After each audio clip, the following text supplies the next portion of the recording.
everyone. Welcome to Life English Practice, the English podcast. I am Mary, and I am sitting here with John. We are recording this right from Columbus, Ohio today. I am looking out the window, and the sky has been gray for about 5 days straight. That is the classic Midwest winter for you. It really tests your patience. The cold air just stays trapped here. It does. And that heavy, stuck feeling actually reminds me a lot of how people feel when they are learning English, especially for the professionals who move here to the Midwest to work. I understand exactly what you mean. They get a good job, maybe in healthcare or tech here in Ohio, but they carry this massive, invisible weight every time they step into a meeting. Yes, we receive so many messages from listeners about this. They say they understand everything, but when they need to speak, they freeze. And the biggest trigger? 3 tiny words. Be, been, and being. Those 3 words cause more panic than almost anything else in the English language. People think, if I choose the wrong one, my colleagues will think I am uneducated. That is the real pain. It is not about passing a grammar test. It is the fear of sitting in a performance review, wanting to say how hard you worked, and getting completely lost in your own sentence. Exactly. Let me share something that most people do not know. Have you ever heard of the affective filter hypothesis? I have not. What does that mean for language learners? It is a linguistic concept. When your anxiety is high, like when you are terrified of making a mistake at work, your brain actually blocks language acquisition and recall. Your amygdala perceives the situation as a threat. Wait, really? So when someone forgets if they should say, I have been or I am being, it is not because they are bad at English? No, their brain literally shuts down access to their vocabulary to protect them from the stress. You are fighting biology, not grammar. That changes everything. If we stop looking at be, been, and being as grammar rules and start looking at them as tools to express human emotion, maybe that filter will lower. That is the goal today. We are going to uncomplicate this. No charts, no textbook definitions, just real life. Let us start with the base word, be. In a practical sense, when do we actually use this in daily conversation? Think of be as a starting point. It is almost always connected to a wish, a goal, or a piece of advice. It is about something that is not happening yet, but you want it to happen. So if I say, I want to be confident when I speak to my manager, I am using be to describe my vision for the future. Exactly. You are not saying you are confident right now. You are sharing an intention. It is also why we use it for instructions. Like when a parent tells a child, be careful on the ice outside. That makes sense. It is open. It does not lock you into a specific time frame. It just sets a direction. Right. But then we move to the word that scares people the most. Been. B-E-E-N. Yes. The moment people hear been, they immediately think of complex verb tenses and they panic. Let us remove the grammar label. Been is just a word that carries experience.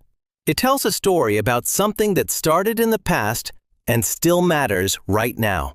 Can you give me an example of how someone would use that naturally at work? Sure. Imagine you are talking to your boss and you say, I've been working on this report all week. You are telling them about your effort. It is not just the past. It is the reason you are tired right now. That is a very powerful way to look at it. Been carries the weight of the journey. It answers the silent question of why. Exactly. And here is a crucial rule for our listeners. Been does not like to be alone. It always needs a partner to hold it up. It needs have or has. So you cannot just say, I've been tired. You have to say, I have been tired. Yes, think of been as a heavy piece of luggage. You need have to help you carry it. I love that image. And honestly, it is very common here in the US to hear native speakers blur those words together. They say I've been so fast that learners barely catch it. That is another reason learners panic. They do not hear the textbook pronunciation in the real world. But as long as you understand the feeling behind the word, you will know when to use it. Let us talk about mistakes for a moment. I hear a lot of people say, I am been tired. I hear that all the time. It is a very normal mistake because the brain is trying to connect the present feeling with the past experience. But we just need to replace am with have. Okay, so we have covered be and been. Now we have the third word, which I think is the most interesting one. Being. B-E-I-N-G. Being is fascinating because it is highly emotional. It is used to describe behavior that is happening right now, and specifically, behavior that is temporary. Temporary. That is a great word. Can you show how that works in the sentence? Creating a scenario. Imagine your friend is normally very cheerful, but today they're silent. You would ask, "Why are you being so quiet today?" I see. If I just ask, why are you quiet? It sounds almost like I am attacking their personality. Exactly. Saying you are quiet defines who they are. Saying you are being quiet recognizes that this is just a mood. It softens the statement. It is a very polite way to address a change in behavior. That is incredible. Grammar is not just about rules. It is about protecting relationships. Being gives the other person space to change. It is emotional intelligence in language form. Here is another fact.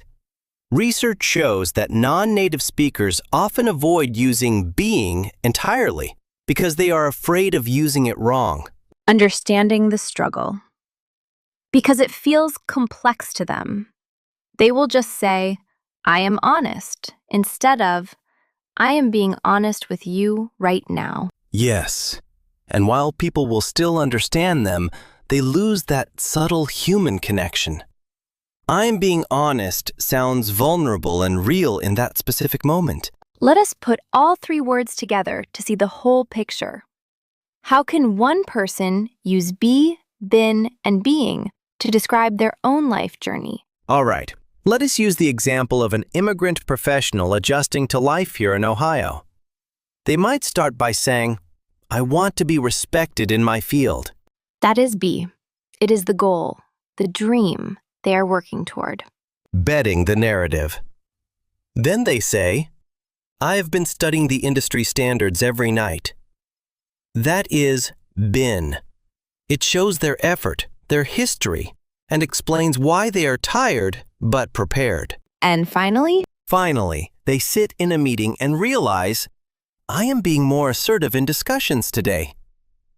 That is being. It highlights a change in their behavior at this exact moment. that is beautiful.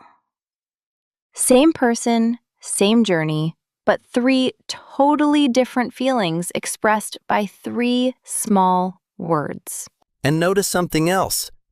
When you understand the feeling, you do not need to memorize the grammar rules. Your brain naturally reaches for the right tool. I want to circle back to something we talked about earlier, the fear of making mistakes. Because knowing the theory is one thing, but speaking under pressure is completely different. It is. Cognitive load is a real issue. When you are in a professional setting, you are focusing on your job skills, reading the room, and trying to form an English sentence. Your brain is exhausted. Posing a realistic scenario. And what happens when someone makes a mistake? Let us say they tell their boss, I've been working hard. The absolute worst thing they can do is stop talking and apologize for their English. Their boss understood the point. The intention was clear. Silence is the real failure, not the grammar mistake. Precisely. Language is a bridge. If the bridge has a few bumps, people can still cross it.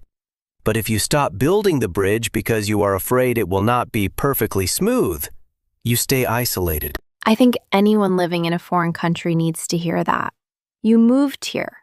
You are adapting to a new culture, paying bills in a new system. Your English does not need to be flawless. It needs to be functional. Even native speakers mess up been and being when they talk fast. I do it. You do it. We just do not carry the shame that learners do. That is so true. The shame is the heaviest part. Let us do a quick confidence exercise for anyone listening right now, maybe in their car on the way to work. I love that. Listeners, try to say this sentence out loud with me. Do not think about the grammar rules. Just feel the meaning. Ready when you are. Say, I have been practicing, and I am being patient with myself. I have been practicing, and I am being patient with myself. That is a powerful mindset shift. It uses the weight of been to show your past effort, and the temporary grace of being to let yourself learn today. Thank you, John. That is exactly what people needed to hear.